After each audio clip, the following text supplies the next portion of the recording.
तो नीतीश कुमार ने एक बार फिर आरजेडी से नाता तोड़ लिया है और बीजेपी से नया रिश्ता जोड़ लिया है। लेकिन सुशासन बाबू से 2 बार धोखा कर चुकी बीजेपी तीसरी बार फिर उन्हीं के साथ क्यों गई? आखिर क्या कारण है कि उन्हें फिर से एक्सेप्ट कर लिया? क्योंकि आमतौर पर बीजेपी ऐसा करती नहीं। इस बार की बार्गेनिंग में क्या हुआ? ओवैसी कहते हैं नीतीश नाम के सीएम हैं, सरकार बीजेपी और आरएसएस चलाएगी। तो क्या पावर नीतीश के पास रहेगी या फिर बीजेपी के सम्राट आगे बढ़ेंगे? लोकसभा चुनाव के बाद विधानसभा में क्या होगा? क्या बीजेपी के सम्राट ही बनेंगे नीतीश की काट?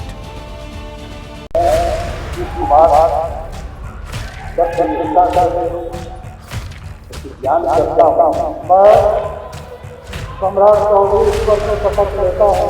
मैं विजय कुमार सिन्हा ईश्वर की शपथ लेता हूँ।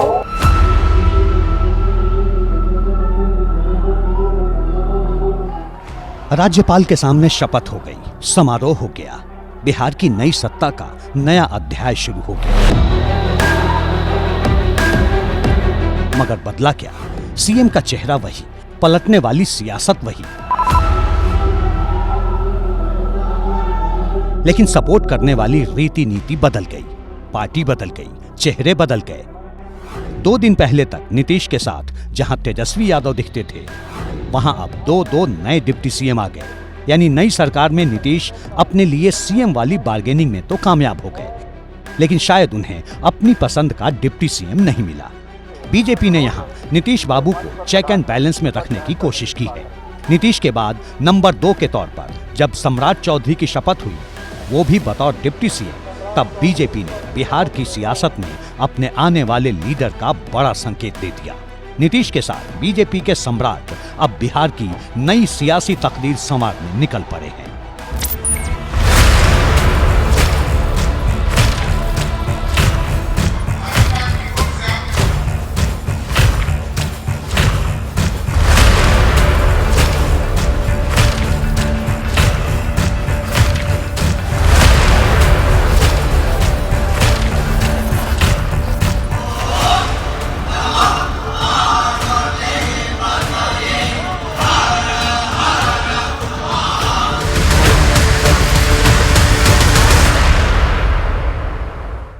पहले भी थे, अब बीच में कहीं गए और फिर इधर हमारी पार्टी के लोगों को ये लग रहा था तो ये तय हो गया और अब सब दिन के लिए हम लोग एक ही साथ रहेंगे जो शुरू से थे। और आज कुछ लोगों का हो गया, यानी हमारे अलावे 8 लोगों का हो गया है वो। मैं मुख्यमंत्री हूँ और मेरे बाद 2 मुख्यमंत्री रहेंगे, एक सम्राट चौधरी जी और एक विजय कुमार सिन्हा। ये दोनों उप मुख्यमंत्री रहेंगे। हमने यहाँ दे दिया है, आज आपको इसकी घोषणा भी हम एकदम 40 की 40 जीतेंगे, कंफर्म रहिए। पिछले बार एक छूट गया था, वो भी नहीं छोड़ेंगे। कि 2020 में हम चुनाव जीत कर आए थे और लालू प्रसाद जी के पूरे परिवार को हरा के आए थे। आगे भी हराएंगे, चिंता मत कीजिए। बीजेपी का फोकस सम्राट चौधरी पर क्यों है? क्यों मोदी और अमित शाह ने बिहार में नई लीडरशिप की पौध लगाई है? जिस तरह मध्य प्रदेश, राजस्थान और छत्तीसगढ़ में पुराने नेताओं को हटाकर नए नेताओं को बड़ी जिम्मेदारी दी, क्या सम्राट को बीजेपी बिहार में अपने सबसे बड़े लीडर, सबसे बड़े चेहरे के तौर पर प्रोजेक्ट करेगी? क्या सम्राट चौधरी पर दांव खेलकर बीजेपी ने सीएम नीतीश को कोई संकेत दे दिया? नीतीश के पलटने वाले ट्रैक रिकॉर्ड को देखते हुए क्या ये तय है कि अब बीजेपी किसी भी कीमत पर बिहार में नीतीश की छत्र छाया से मुक्त होना चाहेगी?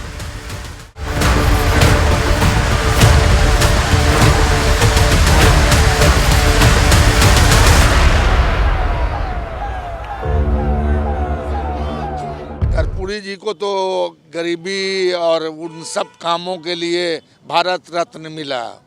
हमारी अनुशंसा होगी कि जहां जो इतिहास इन्होंने तय किया है उसके लिए इनको भारत रत्न मिलना चाहिए। जो बार बार पलटी मारते हैं उसके लिए इनको मिलना चाहिए। अब अंडरस्टूड है, आप समझिए, मैं मिलना चाहिए। दूसरी बात ये कि अब मान लीजिए कि हम लोग को छोड़ के वो सरकार से अलग हो गए और फिर सरकार बनाए हैं उनके साथ जिनके साथ ये रहते थे। तो उन लोगों में भी अविश्वास है कि भाई ये कब तक साथ रहेगा, कब तक नहीं रहेगा, कब चला जाएगा।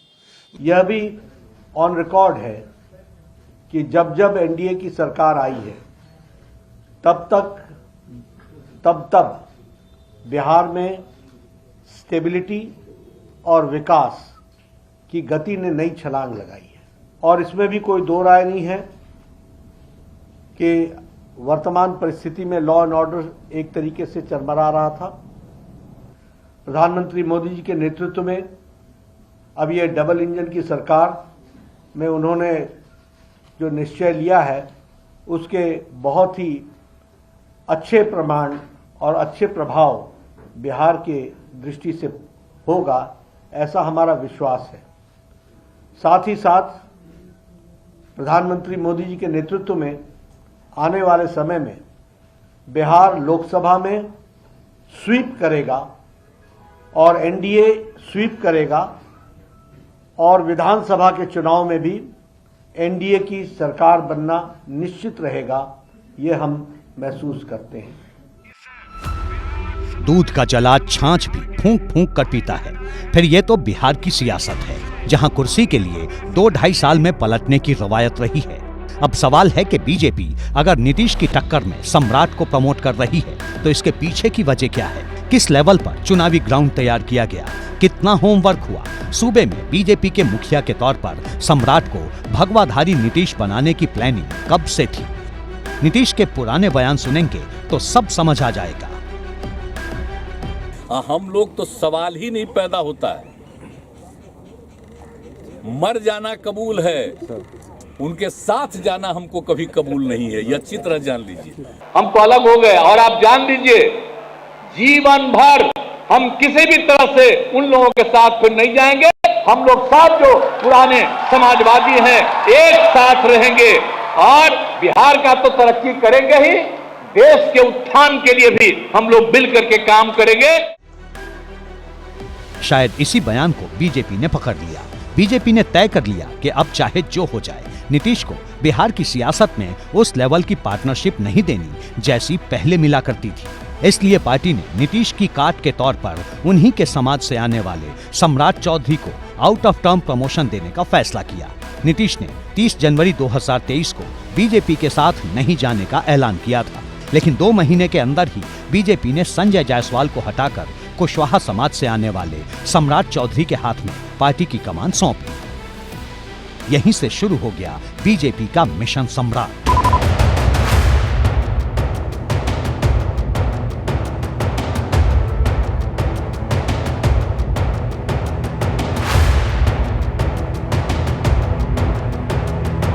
जहां तक हमको जितनी गाली देना है नीतीश बाबू देते रहिए, फर्क नहीं पड़ता है। गद्दी पर उतारना ही हमारा संकल्प है। ये मुरेठा इसलिए मैं बांधा हूं कि नीतीश कुमार जी आपको सत्ता से बाहर करना है। 3 महीने पहले की बात है जब नीतीश कुमार कहते थे अब सीएम पद के लिए तेजस्वी को ही आगे बढ़ना है, वो बीजेपी में हरगिज नहीं जाएंगे। लेकिन बीजेपी आला कमान ने सम्राट को वही काम सौंपा जिसमें किसी वक्त सुशील मोदी माहिर माने जाते थे, यानी सरकार बनते ही लालू एंड कंपनी पर हमला करना। लेकिन इस बार बीजेपी ने लालू फैमिली के साथ साथ नीतीश पर भी तीखे शब्दबान छोड़ने शुरू कर दिए थे।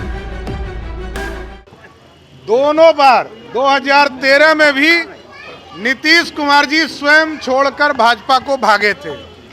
उस समय भी प्रधानमंत्री बनना था और आज भी 2022 में भी नीतीश कुमार जी को किसी ने भगाया नहीं है, वो स्वयं भाग गए हैं और उत्तराधिकारी भी तय कर दिया कि ये बच्चा हमारा उत्तराधिकारी है। अरे तो ये किसने, जनता ने तय किया क्या? जनता तय करेगी कि उन बिहार का उत्तराधिकारी कौन है। अब नीतीश कुमार जिनके साथ जाएंगे उनका ही बिहार की जनता नाश करेगी। जैसे ही घड़ी का काटा दोपहर 2:30 पे आए, बबीता जी का दिल सास बहू साजिश के लिए मचल जाए। और ये है इनकी बहू पूरे दिन ऑफिस की टेंशन हो जाए गॉन जब ये करें अपना फेवरेट शो फ्री टाइम पे ऑन। इनकी तरह आप भी देखें अपना फेवरेट शो अपने टाइम पर और डाउनलोड कीजिए एबीपी लाइव ऐप अपने स्मार्ट टीवी पर।